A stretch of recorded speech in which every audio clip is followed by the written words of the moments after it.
नमस्कार मित्रांनो, सुस्वागतम. मुरंबा मालिकेच्या आजच्या भागामध्ये आता जे काही गोल नंबर 2 आहे तर त्यातील पदार्थ जो रमाने बनवलेला आहे तो डिश तो मुलांना फारच आवडतो. परंतु आता हे दोन जे गोल आहे तर त्यापैकी आता मालविकाचा डिश कोणता आणि रमाचा डिश कोणता हे आता कसे ओळखणार असे आता काका पार्वती आजीला विचारतात. पार्वती आजी आता काकांना म्हणते, अरे हे बघा, मी आणि राणी आम्हाला दोघींना माहिती आहे की नक्की पदार्थ कुणाचा होता, कारण त्या डिशखाली आता जो काही एक नावाची चिठ्ठी आम्ही लावलेली आहे. एका डिशवर रमा नावाची आणि दुसऱ्या डिशवर मालविका नावाची. त्यामुळे आता मात्र नक्की हे गोल कोणकोणते होते आणि कुणाचे होते हे नक्की ओळखेल आणि त्याच्यावरून आपल्याला कळेल की आता गोल नंबर 1 कुणाचा आणि गोल नंबर 2 कुणाचा. त्यामुळे आता मात्र आपला जो विनर आहे तर गोल नंबर 2 असेल. आणि पार्वती आजी राणीला गोल नंबर 2 या स्टिकर खाली बघायला लावते की नक्की कोणाचं स्टिकर आहे ते कुणाच्या नावाचे. आता राणी बघणार तोच पार्वती आजी म्हणते की राणी थांब आणि आता विचार करा बरं, नक्की गोल नंबर 2 कुणाचा असेल. त्यावर आता सर्वजण आता रमाकडे बघत असतात. तारा आणि पार्थ मात्र मालविकाकडे. आर्था लगेच म्हणते की मला नक्की खात्री आहे की काकूच जिंकली असणार आहे. तर तारा आणि पार्थ म्हणतात की मालविका. तर आरोही म्हणते की आई आई. त्यावर आता मालविका सुद्धा खुशून म्हणते की मला तर असं वाटतं की माझंच नाव आहे, मी बघू का. रमाला मात्र मालविकाचे हसू येते. तेव्हा मात्र आता जेव्हा मालविका खुशून अगदी ॲटिट्यूडमध्ये तो गोल अगदी वर करून बघते तर त्याखाली मित्रांनो आता रमा हे नाव असतं. रमा हे नाव बघितल्यानंतर आता मालविकाचा खूपच जळफळाट होतो. तोपर्यंत आरोही अगदी डोळे बंद करून देवाला प्रार्थना करत असते की देवा, माझ्या आईचं नाव निघून दे. तेव्हा आता मालविकाने हे नाव बघितल्यानंतर रागाने ती रमाकडे बघत असते. तेव्हा मालविकाचा चेहरा बघण्यासारखा होतो. सर्वजण मालविकाकडे बघतात आणि तेवढ्यात राणी हसून मालविकाच्या हातातील तो डिश आहे तर तो आपल्या हातात घेते आणि त्याखाली जे स्टिकर चिटकवलेलं आहे तर ते बघते तर ते रमा हे नावाचं असतं. राणी खुश होऊन म्हणते की अहो, रमा मॅडमचं नाव आहे. तर आरोही आनंदाने उड्या मारायला सुरुवात करते आणि घट्ट अशी मिठी ती रमाला मारते. जोरात आई आई ओरडत. अक्षयला सुद्धा फारसा आनंद होतो. पार्वती आजी, काका, आर्था या सगळ्यांना इतका आनंद होतो. परंतु इरावती, मालविका, तारा आणि पार्थ या चौघांचा मात्र खूपच जळफळाट होत असतो, कारण त्यांना आता मालविका जिंकायला हवी होती असे वाटत होते. पार्थ सुद्धा खूप खुश होऊन आता काकू जिंकली म्हणून आनंदाने उड्या मारते. तर पार्वती आजी खुश होऊन सर्व मुलांना सांगते की तुमच्या आरके मॅडम जिंकलेले आहेत. गोलू तर अगदी आनंदाने उड्या मारून ए असे ओरडतो. तेव्हा आरोहीला खूपच आनंद होतो. आरोही आता घट्ट अशी मिठी मारत रमाला म्हणते, आई मला माहिती होतं की तू जिंकणार आहे. आई तू जिंकलीस, माझी आई जिंकलीस. आरोही काही रमाला सोडायला तयार नव्हते आणि मात्र इतकी उड्या ती मारत असते. तेव्हा आता सर्वांना फार आनंद होतो. सर्वजण मात्र आता आनंदाने उड्या मारत असतात. खुशून म्हणते की खरंच रमा मॅडम, तुमच्या हाताच्या चवीला तोडच नाही, अगदी नादच खुळा असे. तेव्हा आता सर्वजण आनंदाने अगदी टाळ्या वाजवतात. आरोहीला खूप आनंद होतो. आरोही पुन्हा आता अगदी आई आई करत घट्ट अशी मिठी मारत असते आणि आई तू एकच नंबर आहे, तू इतकी छान अशी डिश बनवली. तेव्हा आता रमाला सुद्धा आरोही इतकी खुश झाली हे बघून खूपच आनंद झालेला असतो. गोलू खुशून म्हणतो की आरोही, अगं तुझ्या आईने खरंच खूप मस्त जेवण बनवलेलं आहे आणि खरंच हे जेवण खूपच छान झालेलं आहे. तुम्ही एक काम करा मॅडम, आरोहीच्या जेवणामध्ये खरंच डब्यामध्ये आता ते जेवण दररोज देत जा. आरोही सुद्धा म्हणते की प्लीज आई. आणि गोलू सुद्धा म्हणजे रमाला आग्रह करतो, तुम्ही आरोहीच्या डब्यामध्ये प्लीज असं जेवण पाठवून द्याल का. रमा खुश होत आता हो असं म्हणते. तर मालविका आता इतकी जळफाट तिचा चेहरा पडलेला असतो. ती आता आरोही आणि रमाकडे बघत असते, कारण आरोहीला खोटं प्रेम देण्याच्या नादामध्ये ती आता हरून बसलेली असते. तेव्हा आता सर्व मुलं आणि रमा एकत्र आनंदाने उड्या मारत असतात. तेव्हा अक्षय खूप खुश होतो. अक्षय म्हणतो की मला पूर्ण खात्री होती की रमा नक्की जिंकेल म्हणून.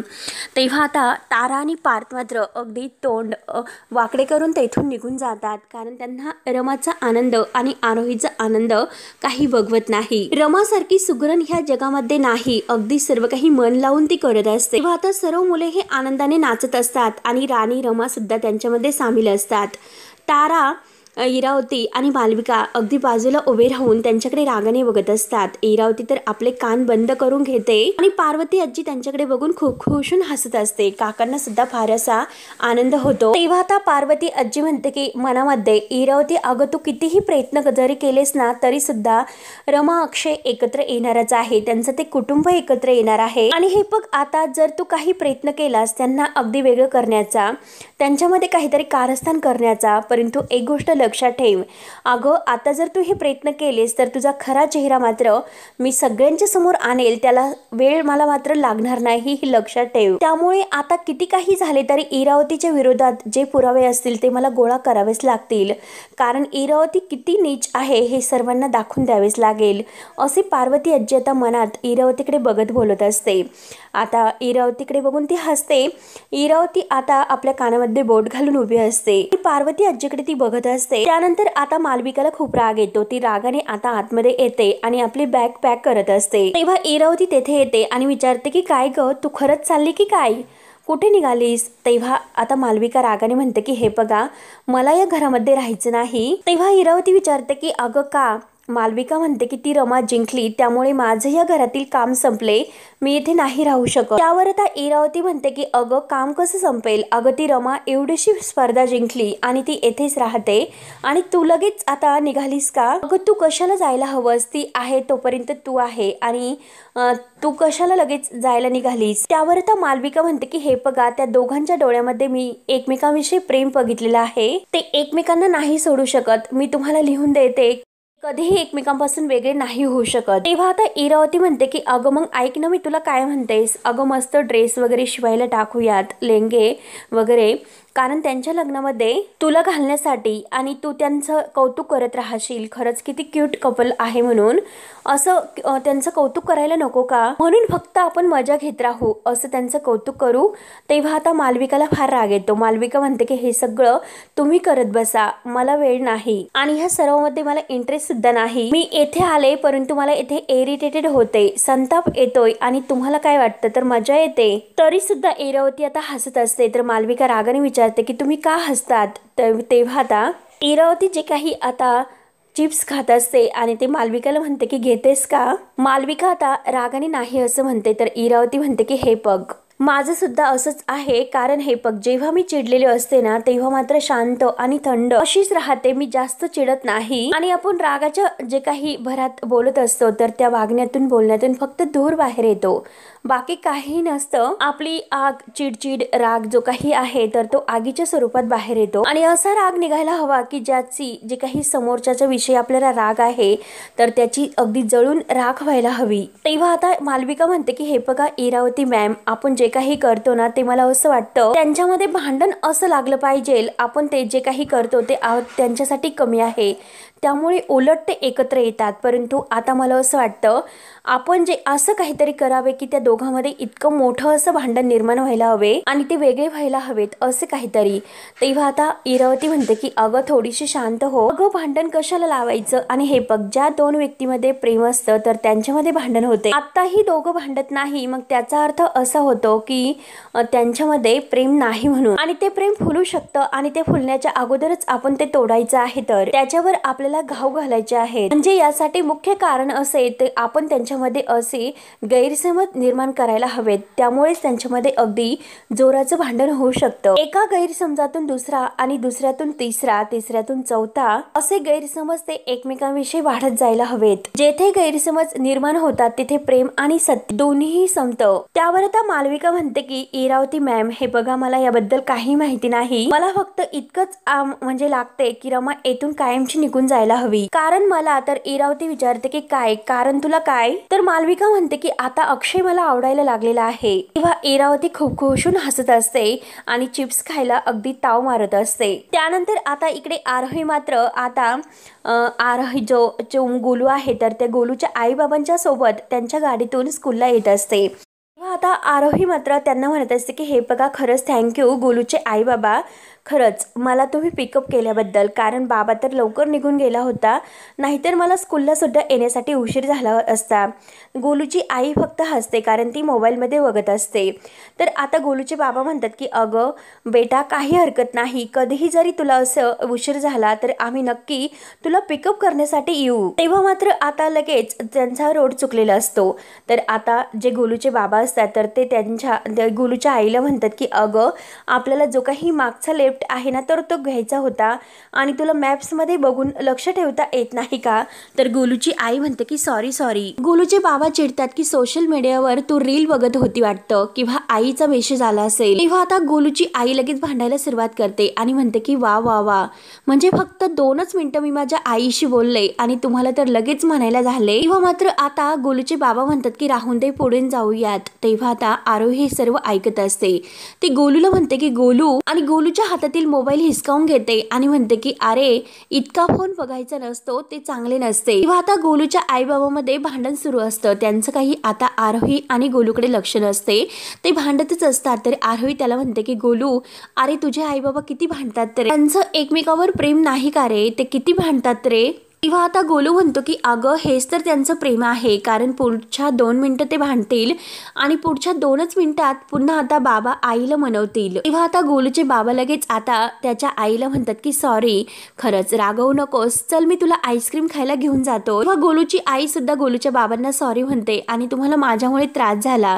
तर आता आरोही आणि गोलू हे सर्व बघून गोलू आता आरोहीला म्हणतो की बघ मी तुला काय म्हटलं होतं. गोलू म्हणतो की अगं हे बघ आरोही, सगळ्यांचे आई बाबा हे छोट्या मोठ्या गोष्टीवरून भांडतच असतात आणि परत त्यांच्यात जे काही भांडण आहे तर ते भांडण दूर होते आणि प्रेमाने ते एकत्र येतात. त्यावर आता ह्या सगळ्याचा विचार करून आरोही म्हणते की गोलू अरे माझे आई बाबा कधीच भांडत नाहीत. तेव्हा आता गोलू हसतो. गोलू म्हणतो की तुझ्या आई बाबामध्ये प्रॉब्लेम असेल. तेव्हा आरोहीला खूप राग येतो. आरोही लगेच आता गोलूच्या गालगुच्छ धरते आणि म्हणते की गोलू अरे हे बघ माझे आई बाबा कधीही भांडत नाही, तू काही पण बोलू नकोस. आणि आरोही नाराज होऊन बसते. त्यानंतर आता इकडे मालविका आपल्या मोबाईलमध्ये बघत असते. अक्षयचा फोटो अगदी जवळून बघत ती अगदी लाजत असते आणि स्वतःशी अगदी हसत असते. तेवढ्यात इरावती तिच्या मागून येते आणि तिच्या अंगावर आता म्हणजे जे छोटीशी तिच्या हातात वाटी असते, गार असते की गरम, परंतु ती खांद्यावर ठेवते. तेव्हा कुठे आता ही मालविका स्वप्नातून बाहेर येते, कारण ती सारखा अक्षयचा फोटो बघून त्याच्याबरोबर लग्न करण्याचे स्वप्न पाहत असते. तेव्हा आता भानावर आल्यानंतर इरावती अगदी मोठ्याने हसायला सुरुवात करते. तेव्हा मात्र आता मालविका ही अगदी तोंड लपून हसत असते. तर इरावती तिची मज्जा घेत म्हणते की अरे वा, कोणीतरी चोरून आमच्या अक्षयचे फोटो बघतो. तर एक गोष्ट छान आहे, फक्त पैशासाठी नाही तर तू अक्षयच्या प्रेमात बुडालेली आहे, तर म्हणून तू माझं काम करायला तयार झालीस, ते तर खरंच खूप चांगलं आहे. तर मालविका म्हणते की अहो काकू हे बघा, त्याने काय होणार आहे, अक्षयला सुद्धा माझ्याबद्दल त्याच्या मनात काहीतरी प्रेमाच्या भावना असायला हव्यात ना, मी एकटी प्रेम करून काय उपयोग. तर इरावती म्हणते की अगं धूम करून कोणीतरी तुझ्या आयुष्यामध्ये येणार आणि ते प्रेम तुला मिळेल असं कसं होईल बरं, त्यासाठी तुला काहीतरी करावं तर लागेलच, लढावं लागेल त्यासाठी. तेव्हा आता मालविका म्हणते की हे बघा हा टास्क आहे तर तो खरंच मला खूप मोठा वाटतो, कारण ते रमा अक्षय आहे ना ते एकमेकांसोबत खूप असे छान म्हणजे व्यवस्थित वागतात, त्यांच्यामध्ये भांडण सुद्धा होत नाही. त्यामुळे मला असं वाटतं की त्यांच्यामध्ये काहीतरी असं एक खूप मोठं आर्ग्युमेंट झालं पाहिजे, जोराचं भांडण त्यांच्यामध्ये व्हायला हवे. तर इरावती म्हणते की अगं तू अशी कशी, मी तुला किती वेळेस समजून सांगते की अगं ते रमा अक्षय आहेत ना, त्यांच्यामध्ये भांडण होत नाही. एका अर्थाने ही एक चांगली गोष्ट आहे आपल्यासाठी. 2 व्यक्तीमध्ये जेव्हा भांडण होते तेव्हा याचा अर्थ असा होतो की त्या व्यक्तीमधील प्रेम हे जिवंत आहे आणि इथे प्रेम जिवंत होण्या अगोदर तेच प्रेम आपल्याला ठेचायचं आहे आणि त्यासाठी मी काय करायचं आहे हे सुद्धा तुला सांगितलेलं आहे. तर अर्थात म्हणजे ते रमा आणि अक्षय एकत्र आहेत, ते एकत्र राहतात आणि शांतपणे एकमेकात डील करतात. आणि हे ते का करतात, फक्त आणि फक्त आरोहीसाठी, एक चांगले पॅरेंट होण्यासाठी. पण त्यांच्यात जर अशी भांडणं व्हायला लागली तर ती प्रेमाची आग पुन्हा बुजेल आणि आपल्याला तर तेच हवं आहे. ते दोघांमध्ये प्रेम तर वाढायलाच नको, ते प्रेम फुलण्या अगोदरच आपल्याला नष्ट करायचे आहे. तर तेव्हा आता मालविका म्हणते की हो आले माझ्या लक्षामध्ये, म्हणजे किती काही झाले तरी त्यांच्यामध्ये जो काही दुरावा आहे तर दुरावा मात्र तसाच राहिला पाहिजे, म्हणजे त्यांच्या भांडणाला कारणच उरणार नाही. तर आणि खरंच तुम्ही हा विचार केलास, हुशार आहात. तेव्हा आता इरावती म्हणते की हो तेच योग्य आहे माझ्यासाठी आणि तुझ्यासाठी सुद्धा. आणि आता थोडीशी इरावती आपल्या स्वतःचा चेहरा रागवट करते आणि मनात स्वतःलाच म्हणते की हिला अक्षय आवडायला लागला. तर त्यानंतर आता इकडे आरोही गोलूवर नाराज झालेली असते। तर आता गोलू धावतच येतो आणि गोलू म्हणतो की अगं आरोही थांब ना, तू मला बाय सुद्धा म्हणाली नाहीस। आरोही म्हणते की हे बघ गोलू, मला तुझ्याशी नाही बोलायचं, तू खोटारडा आहेस। तेव्हा गोलू विचारतो की अगं आरोही मी कधी खोटं बोललोस। आता आरोही म्हणते की अरे गोलू, तू म्हणालास ना छोट्या छोट्या गोष्टीवरून भांडले तर त्यांचं एकमेकावर खूप प्रेम आहे। त्यावर आता गोलू म्हणतो की ते तर खरं आहे, कारण माझे आई बाबा सारखे सारखे भांडत असतात आणि मी त्यांना विचारल्यानंतर ते मला असं सांगतात की जे जास्त भांडतात ना तर त्यांच्यामध्ये जास्त प्रेम असतं। त्यावर आता आरोही म्हणते की अरे हे सर्व खोटं आहे, माझे आई बाबा कधीही भांडत नसतात, पण तरी सुद्धा ते एकमेकावर खूप असे प्रेम करतात। तेव्हा आता गोलूला खूप हसायला येते। तर आता आरोही म्हणते की अरे का हसतोस, कारण भांडल्यानंतर लोक तर एकमेकांशी बोलायला येतच नाही। अरे मी कशी भांडल्यानंतर तुझ्याशी कट्टी घेते बरं, अरे भांडणं केल्यानंतर लोकही लांब निघून जातात, त्यांच्यातील प्रेम संपतं, मला सगळं माहिती आहे आणि गोलू तू मला खोटं बोलतोस। तेव्हा आता लगेच गोलू म्हणतो अगं जर असे असते तर माझे आई बाबा केव्हाच मला सोडून चंद्रावर आणि मंगळावर गेले असते। ते रोज ना रोज कोणत्याही कारणावरून भांडतात आणि नंतर आता एकमेकांची समजूत सुद्धा घालतात, मग यालाच प्रेम म्हणतात। तर आता आरोही शांतपणे ऐकून घेते आणि आरोहीला पुन्हा इतका राग येतो, ती रागाने चिडते आणि गोलूला धरते। गोलूला म्हणते की पुन्हा जर तू असं काही बोललास तर मी तुला नाही सोडणार। रागाने परत ती गोलूला ढकलते आणि आता ते बाकावर जाऊन येऊन पुन्हा रुसून बसते। तेव्हा आता गोलू म्हणतो की आरोही अगं तुझे आई बाबा भांडत नाही, त्यांचा राग तू माझ्यावर का काढतेस, त्यांचं एकमेकावर प्रेम नसेल म्हणून तुझ्याकडे इतके दिवस तुझी आई नव्हती आणि हे बघ सॉरी आरोही, मी तुला जे खरं आहे ते सांगतो। तेव्हा आता आरोही विचार करते। गोलू म्हणतो की आई बाबांचं प्रेम आहे तर छोटी छोटी भांडण झाले तर त्यावरूनच दिसते, त्यात तुझी चूक आहे, मी काय करू बरं। तेव्हा आरोही आणखीनच चिडते आणि जोरात गोलू असे ओरडून ती तिथून निघून जाते। आरोही खूप डिस्टर्ब झालेली असते। तेव्हा आता गोलू सॉरी सॉरी करतो आणि चिडली वाटतं आणि आता मात्र मला पुन्हा तिला सॉरी म्हणावंच लागेल, म्हणून आता गोलू सुद्धा नाराज होतो। त्यानंतर आता इकडे राणी ही गाणी गुणगुणत आता मात्र कपडे वाळवत घालत असते आणि जोरात कपडे ती अगदी झटकते। तेव्हा आता आरोहीच्या अंगावर ते थोडंसं पाणी उडते। आरोही म्हणते की अगं अगं ए राणी काय करते, सगळं काही माझ्या अंगावर उडाले ना। तेव्हा आता राणी म्हणते की अगं थोडंसं उडाले तर काय फरक पडतो। तेव्हा आरोही म्हणते की हो हो आता माझी चूक, मीच चुकीची आहे, म्हणून डोक्याला हात लावून आता ती मस्त बोलत असते। तर आता राणी म्हणते की अगं आरू हे बघ बरं, आता माझी चूक आहे का, कपडे तर मी वाळू घालत होते आणि तेवढ्यात पार्वती आजी आता हे दोघींचं ऐकत असते। पार्वती आजी आता बाहेर येते आणि म्हणते की राणी चल बरं इकडे ये। तेव्हा पार्वती आजी आरोही जवळ जाऊन बसते आणि आरोहीला विचारते की आरोही अगं काय झालं, तुझा चेहरा इतका का पडला ग, सांग बरं मला काय झाले। तेव्हा आता आरोही म्हणते की आजी हे बघ, पॅरेंट हे भांडतात म्हणजे ते एकमेकावर प्रेम करतात का, असं काही असते का, आणि हे बघ ना आजी अगं त्या गोलूचे आई वडील आहे ना तर त्याचे आई बाबा मॅपवरून भांडत होते। पार्वती आजी म्हणते की हो का। त्यावर आता आरोही सांगते की अगं मग त्याच्या आईला राग आला, ती रुसून बसली, गोलूच्या बाबांनी तिला सॉरी म्हणण्यासाठी आईस्क्रीम खाऊ घातलं, परत दोघी जण एकत्र झाले आणि हे बघ गोलू असे म्हणतो की त्याचे आई बाबा रोज भांडतात म्हणून त्यांचं एकमेकावर खूप जास्त प्रेम आहे। तर त्यावर आता पार्वती आजी म्हणते की अगं असंच असतं।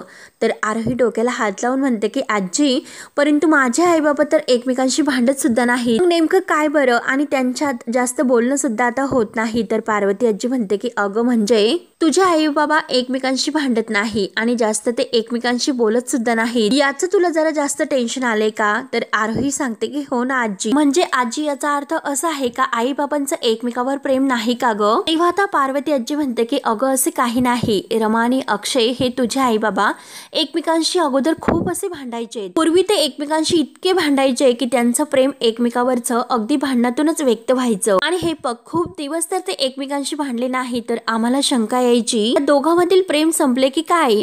तेव्हा आता आजीला हसू येते। तर आरोही म्हणते की अगं पण ते आता सध्या एकमेकांशी नाही भांडत, म्हणजे त्यांचं आता एकमेकावर प्रेम नाही राहिले का। तेव्हा आता आरोही विचार करून आजीला विचारते की आजी मी असं काय करू की जेणेकरून त्या दोघांमध्ये एकमेकाविषयी प्रेम निर्माण होईल। तेव्हा पार्वती आजी म्हणते की हो ना अगं, ज्यांच्यामध्ये भांडण नाही त्यांच्यामध्ये गोडवा कसा येणार बरं। तेव्हा आता पार्वती आजीला समोर टॉवेल आहे तर तो वाळू घातलेला दिसतो। आता पार्वती आजी लगेच आता तो टॉवेल बघते आणि तिच्या डोक्यात एक आयडिया येते। ती आता लगेच आरोहीला म्हणते की हे बघ आयडिया आली, आणि तो आता टॉवेल ती स्टँड मधील दाखवते आणि तो अक्षयचा टॉवेल असतो। त्या दोघींच्या डोक्यात एक कल्पना येते। तर आता दोघी आत रूम मध्ये येतात तर आरोही हळूच म्हणते की आजी अगं तू बाबांचा टॉवेल माझ्या हातात का दिलास. तेव्हा पार्वती आजी म्हणते की हळूच जा, मी तुला जे सांगते तेवढंच कर फक्त.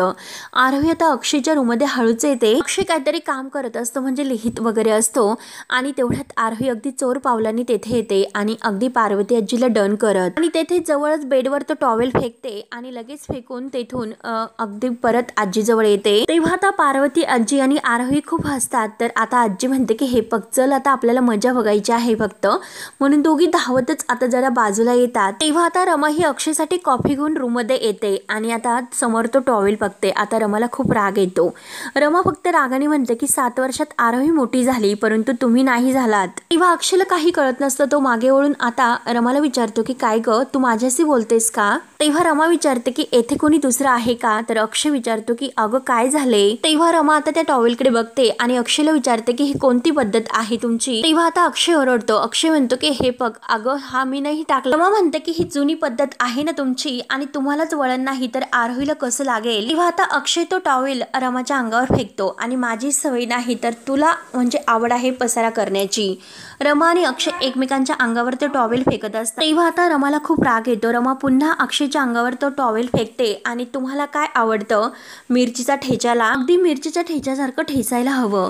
तेव्हा अक्षय पुन्हा तो टॉवेल रमाच्या अंगावर फेकतो आणि रमाला रागाने म्हणतो की हे जरा अति होते. तेव्हा आता लगेच रमा तो टॉवेल पुन्हा अक्षयच्या अंगावर फेकते आणि मी अति करते का, तुमचं अति होतंय. तेव्हा मात्र अक्षय म्हणतो की 2 महिने सोडून तुझी अक्कल हरवली की काय. पुन्हा तो टॉवेल अक्षयच्या अंगावर फेकते आणि तुमचा भोपळा काही बाहेर गेला का. तेव्हा आता अक्षय पुन्हा अगदी दात खात म्हणतो की अगं वेडेबाई हा टॉवेल मी नाही टाकलेला. आता रमा परत म्हणते की जाऊन दे, भांडत बसण्यापेक्षा तो टॉवेल मीच वाळत घालते. अक्षय म्हणतो की दे इकडे, काही गरज नाही, मी वाळत घालतो. म्हणून ते टॉवेल आहे तर तो पुन्हा एकमेकांकडे ओढत असतात. रमा तिच्याकडे ओढते, अक्षय त्याच्याकडे ओढतो. तेव्हा आता अक्षय आणि रमा या दोघांमध्ये जोराचं भांडण सुरू होतं आणि मध्ये ते एकमेकांकडे टॉवेल ओढत असतात.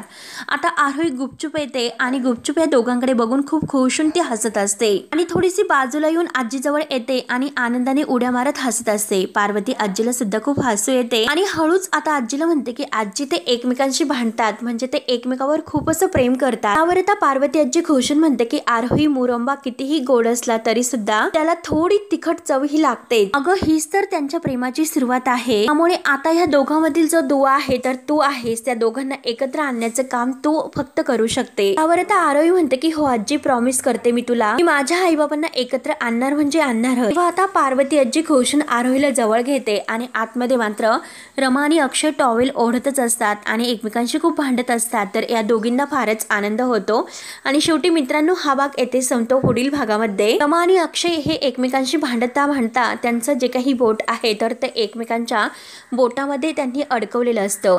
तेव्हा रमा विचारते की कोण आहे मी, तर अक्षय म्हणतो की तू. तेव्हा आता रमा पुन्हा म्हणते की ते जाणून घेण्याचा प्रयत्न तुम्ही केलास का. तर अक्षय म्हणतो आरोहीला सुद्धा हीच सवय आहे, आरोही सुद्धा अगदी कुणाचं काही ऐकून घेत नसते, वाद घालत बसते. तेव्हा आता रमा म्हणते की हे बघा, तिला जर मी एकदा सांगितले असते की आरोही पुन्हा तो टॉवेल बेडवर टाकायचा नाही तर तिने तो ऐकलं असतं आणि बरोबरच आहे. तेव्हा आता रमा पुन्हा तो टॉवेल अक्षयच्या अंगावर फेकून जायला निघते. अक्षय तो टॉवेल धरतो आणि पुन्हा टॉवेल ओढणार तोच लगेच रमा ही अक्षयच्या अंगावर पडते आणि दोघे आता जाऊन बेडवर पडतात आणि एकमेकांकडे बघत असतात. तेव्हा आता लगेच रमा त्यानंतर म्हणते की हे बघा, जर आरोहीने हा टॉवेल जर फेकून दिला तर ती तुमची मुलगी आणि तिने जर हा टॉवेल छान असा वाळवत घातला तर ती माझी मुलगी असेल. तेव्हा अक्षय म्हणतो की काय बोलतेस.